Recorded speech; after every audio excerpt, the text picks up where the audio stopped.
ನಮಸ್ಕಾರ ರೀ ಎಲ್ಲರಿಗೂ ದ್ವಿತಿ ಲಾಗ್ಸ್ ಚಾನಲ್ಗೆ ಸ್ವಾಗತ ರೀ. ನಾನು ಇವತ್ತಿನ ವಿಡಿಯೋದಲ್ಲಿ ಉತ್ತರ ಕರ್ನಾಟಕದ ಸ್ಪೆಷಲ್ ಹೀರೆಕಾಯಿ ಎಣ್ಗಾಯಿನ ಹೆಂಗೆ ಮಾಡೋದು ಅಂತೇಳಿ ತೋರ್ಸತ್ತೇನೆ ರೀ. ತುಂಬ ರುಚಿಯಾಗಿರ್ತೈತಿ, ನೀವು ಒಂದು ಸಾರಿ ಟ್ರೈ ಮಾಡಿರಿ. ಅದಕ್ಕಿಂತ ಮೊದಲು ನೀವೇನ್ರಿ ನನ್ನ ಚಾನಲ್ ಸಬ್ಸ್ಕ್ರೈಬ್ ಮಾಡ್ಕೊಂಡಿಲ್ಲ ಅಂದ್ರೆ ಪ್ಲೀಸ್ ಸಬ್ಸ್ಕ್ರೈಬ್ ಮಾಡ್ಕೊಳ್ರಿ, ಹಂಗೆ ಬೆಲ್ ಐಕನ್ನ ಪ್ರೆಸ್ ಮಾಡಿರಿ. ಇವಾಗ ಹೆಂಗೆ ಮಾಡೋದು ಅಂತೇಳಿ ನೋಡೋಣ ಬರ್ರಿ.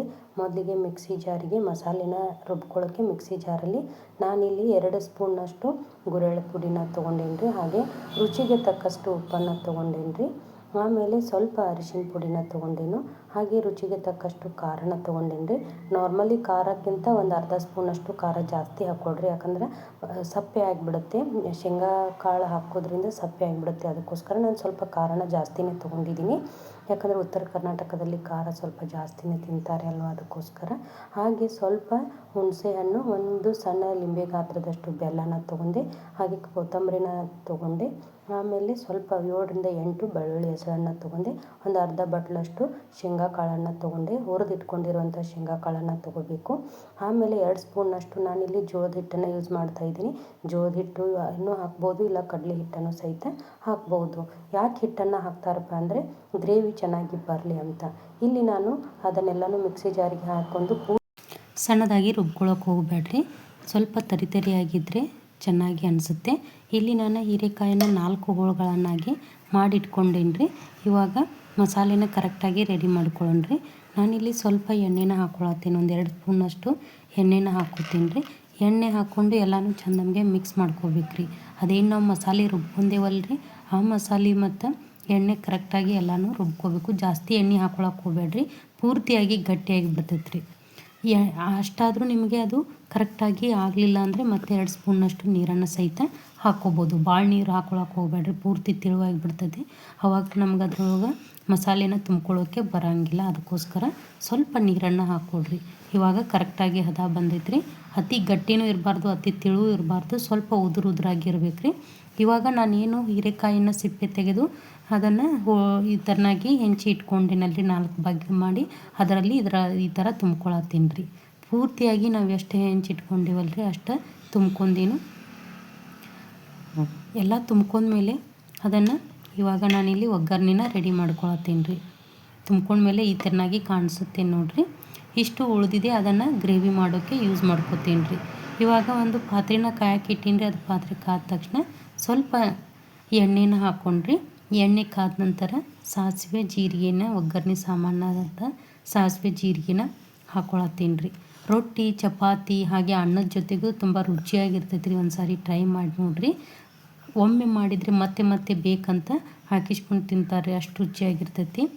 ನೀವು ಒಂದು ಸಾರಿ ಮಾಡಿರಿ. ಹಾಗೆ ನೀವು ಹೆಂಗೆ ಮಾಡ್ತೀರಿ ಅಂತ ನನಗೆ ಕಮೆಂಟ್ ಬಾಕ್ಸ್ನಲ್ಲಿ ತಿಳಿಸ್ರಿ. ಸಾಸಿವೆ ಜೀರಿಗೆ ಚಿಟಪಟ ಅಂದಮೇಲೆ ನಾನಿಲ್ಲಿ ಸಣ್ಣದಾಗಿ ಕಟ್ ಮಾಡಿ ಇಟ್ಕೊಂಡಿರುವಂಥ ಒಂದು ಬಟ್ಲಷ್ಟು ಉಳ್ಳಾಗಡ್ಡಿನ ಹಾಕ್ಕೊಳತ್ತೀನಿ ರೀ. ಉಳ್ಳಾಗಡ್ಡಿ ಸ್ವಲ್ಪ ಜಾಸ್ತಿ ಹಾಕ್ಕೊಳ್ಳೋದ್ರಿಂದ ಗ್ರೇವಿ ಚೆನ್ನಾಗಿ ಬರುತ್ತೆ ರೀ, ಅದಕ್ಕೋಸ್ಕರ. ಹಾಗೆ ಸ್ವಲ್ಪ ಕರಿಬೇವನ್ನ ಹಾಕ್ಕೊಳತ್ತೀನಿ ರೀ.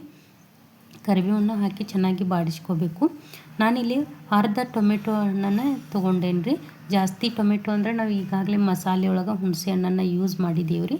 ಜಾಸ್ತಿ ಟೊಮೆಟೊ ಹಣ್ಣು ಯೂಸ್ ಮಾಡೋದ್ರಿಂದ ಅದು ಪಲ್ಯ ಅಷ್ಟೊಂದು ರುಚಿ ಅನಿಸೋದಿಲ್ಲ. ಅದಕ್ಕೋಸ್ಕರ ಅರ್ಧ ಟೊಮೆಟೊ ಹೋಳನ್ನು ತೊಗೊಂಡೀನಿ ರೀ. ಟೊಮೆಟೊ ಹೋಳು ಪೂರ್ತಿಯಾಗಿ ಮೆತ್ತಗಾಗಬೇಕ್ರಿ, ಅಲ್ಲಿವರೆಗೂ ಫ್ರೈ ಮಾಡ್ಕೋಬೇಕು.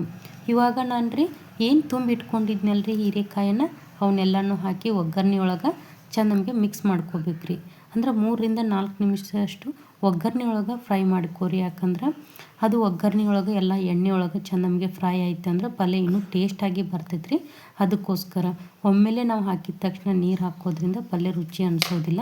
ಒಗ್ಗರಣೆ ಒಳಗೆ ಚೆಂದಂಗೆ ಒಂದು 3ರಿಂದ 4 ನಿಮಿಷದಷ್ಟು ಎಲ್ಲನೂ ಚೆಂದಂಗೆ ಫ್ರೈ ಮಾಡ್ಕೋರಿ. ಇವಾಗ ನಾನು ಏನದು ಮಸಾಲೆ ಉಳ್ದಿತ್ತಲ್ರಿ, ಅದಕ್ಕೆ ಒಂದು ಸ್ವಲ್ಪ ನೀರು ಹಾಕ್ಕೊಂಡ ಈಗ ಗ್ರೇವಿ ಥರ ಮಾಡ್ಕೊಳತ್ತೀನಿ ರೀ. ಇವು ಹೀರೆಕಾಯಿ ಪೂರ್ತಿಯಾಗಿ ಕುದಿಬೇಕ್ರಿ, ಅಂದ್ರೆ ಪಲ್ಯ ರುಚಿ ಆಗ್ತೈತೆ ರೀ. ನಾನಿಲ್ಲಿ ಮತ್ತೆ ಒಂದು ಅರ್ಧ ಗ್ಲಾಸ್ನಷ್ಟು ನೀರನ್ನು ಹಾಕ್ಕೊಳತ್ತೀನಿ. ನೀರು ಹಾಕ್ಕೊಂಡು ಮತ್ತೊಮ್ಮೆ ಎಲ್ಲನೂ ಒಂದು ಸಾರಿ ಹೀರೆಕಾಯಿ ಏನು ಒಗ್ಗರಣೆ ಒಳಗೆ ಮಿಕ್ಸ್ ಮಾಡ್ಕೊಂಡಿದ್ವಲ್ರಿ ಎಲ್ಲನೂ ಒಂದು ಸಾರಿ ಚೆಂದ ಮಿಕ್ಸ್ ಮಾಡ್ಕೋರಿ. ಮಿಕ್ಸ್ ಮಾಡ್ಕೊಂಡಾದ್ಮೇಲೆ ಒಂದು ಪ್ಲೇಟ್ ಮುಚ್ಚಿ ಪೂರ್ತಿಯಾಗಿ ಹೀರೆಕಾಯಿ ಬೇಯಬೇಕ್ರಿ. ಅಲ್ಲಿವರೆಗೂ ಅದನ್ನು ಪ್ಲೇಟ್ ಮುಚ್ಚಿ ಲೋ ಫ್ಲೇಮಲ್ಲಿನೇ ಬೇಯಿಸ್ಕೊರಿ. ಮೇಲಿನ ಮೇಲೆ ಕೈ ಆಡಿಸ್ಕೊತಾ ಇರುತ್ತೆ ಬರ್ರಿ, ಇಲ್ಲಾಂದ್ರೆ ತಳ ಹತ್ತೈತೆ ರೀ, ಅದಕ್ಕೋಸ್ಕರ. ಇವಾಗ ನೋಡಿರಿ ಕರೆಕ್ಟಾಗಿ ಪರ್ಫೆಕ್ಟಾಗಿ ಬಂದಿದೆ ನಮ್ಮದು ಹೀರೆಕಾಯಿಗೆ. ಗ್ರೇವಿನೂ ಚೆನ್ನಾಗಿ ಬಂದಿದೆ. ನಿಮ್ಗೆ ಇನ್ನೂ ಸ್ವಲ್ಪ ಗ್ರೇವಿ ಬೇಕಂದರೆ ನೀರು ಹಾಕ್ಕೋಬೋದು. ಗಟ್ಟಿ ಬೇಕು ಗ್ರೇವಿ ಅಂತಂದರೆ ಸ್ವಲ್ಪ ಶೇಂಗಾ ಕಾಳನ್ನು ಜಾಸ್ತಿ ಯೂಸ್ ಮಾಡ್ಕೊಂಡ್ರೆ ರುಚಿಯಾಗಿರುತ್ತೆ ರೀ. ಇವಾಗ ನಾನು ಮತ್ತು ಪ್ಲೇಟ್ ಮುಚ್ಚಿ ಇನ್ನೊಂದು 2 ನಿಮಿಷದಷ್ಟು ಬೇಯಿಸ್ಕೊತೀನಿ ರೀ. ಪೂರ್ತಿಯಾಗಿ ಬೆಂದ ಪಲ್ಯ ನಮಗೆ ರೆಡಿ ಆಗುತ್ತೆ ರೀ. ಫೈನಲ್ ಆಗಿ ನಮಗೆ ಹೀರೆಕಾಯಿ ಎಣ್ಗಾಯಿ ಪಲ್ಯ ರೆಡಿ ಆಯ್ತು ರೀ. ರೊಟ್ಟಿ ಚಪಾತಿಯೊಂದಿಗೆ ತಿನ್ನೋಕೆ ರುಚಿ ಅನ್ನಿಸ್ತೈತಿ. ನಾನಿಲ್ಲಿ ಚಪಾತಿ ಮಾಡಿದ್ದೀನಿ ರೀ. ಚಪಾತಿ ಜೊತೆಗೆ ಸರ್ವ್ ಮಾಡ್ತಾಯಿದ್ದೀನಿ ರೀ.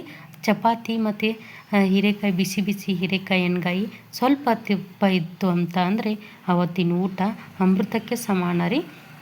ಈ ಥರನಾಗಿ ಮನೆಯಲ್ಲಿ ಮಾಡಿರುವಂಥ ಹೀರೆಕಾಯಿ ಎಣ್ಗಾಯಿ ತುಪ್ಪ ಚಪಾತಿ ಅಥವಾ ರೊಟ್ಟಿ ಇದ್ರೆ ಅಂತೆ ಊಟ ಅವತ್ತು ಸೂಪರ್ ಆಗಿರುತ್ತೆ ರೀ.